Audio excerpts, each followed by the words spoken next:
Ya.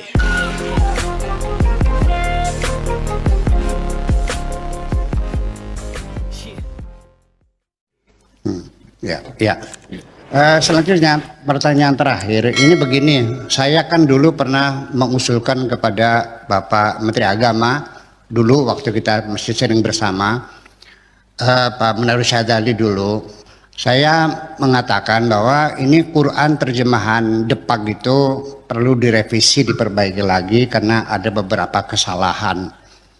Dan beliau mengatakan mana bukti kesalahannya, saya bilang tidak usah satu Quran lah. Ayat pertama saja, ketika menerjemahkan Bismillahirrahmanirrahim, itu terjemahan resminya adalah dengan nama Allah yang Maha Pengasih dan Maha Penyayang. Ketika ba di situ, yang tadinya ba itu artinya banyak, ada ba sababiyah, ada ba qasam, ada ba apalagi ba yang tidak ada maknanya ya, ba zaidah dan sebagainya. Nah, ketika diterjemahkannya itu dengan nama Allah, ini berarti banyak lil isti'anah. Kalau isti'anah itu tadkhulu alal alah, masuk pada alat. Jadi kalau bismillah dengan nama Allah, nanti akidatan, secara akidah kita menganggapnya Tuhan sebagai alat. Jadi kenapa tidak terjemahkan atas nama Allah saja daripada dengan nama Allah, itu satu.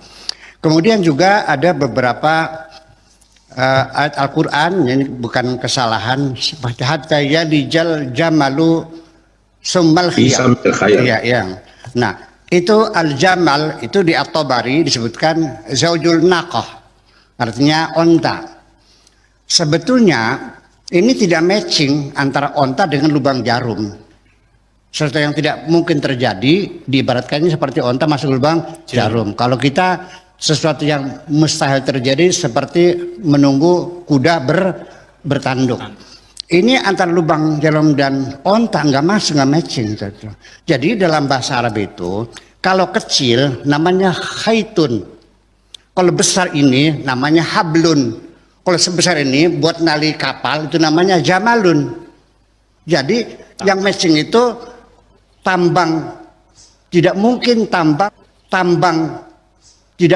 tambang pengikat kapal itu dimasukkan ke lubang jarum. Jadi bukan ontak semacam itu tuh. Jadi artinya ini juga mungkin di terjemahan Depak ini juga sama, ontak gitu. Jadi artinya bahwa revisi Al-Quran terjemahannya itu menurut Pak Gulesep perlu atau tidak perlu Al-Quran direvisi kembali. Makasih Pak Ustaz. Silakan. Oke, saya bahkan lebih dari itu. Saya tidak setuju Al-Quran diterjemahkan. Tidak bisa diterjemahkan.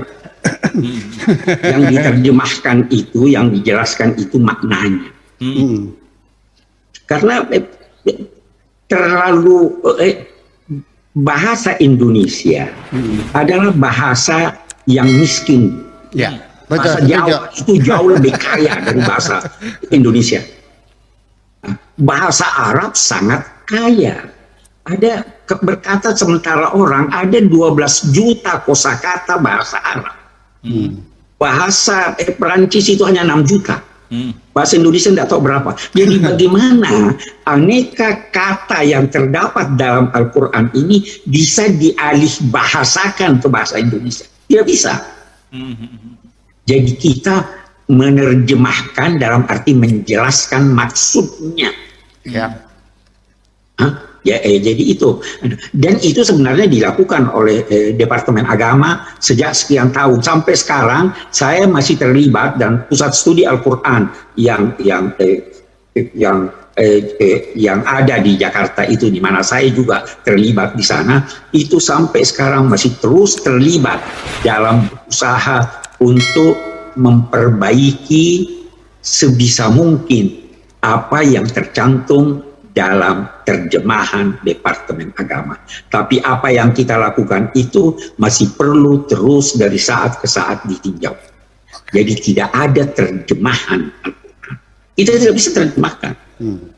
Ada kata-kata dalam bahasa Jawa yang tidak ada dalam bahasa Indonesia.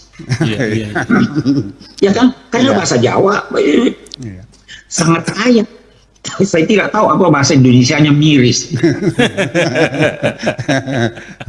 Ya kan? Jadi tidak terjemahan. Terjemahan maknanya, penjelasan maknanya. Saya kira itu. Ya, oke.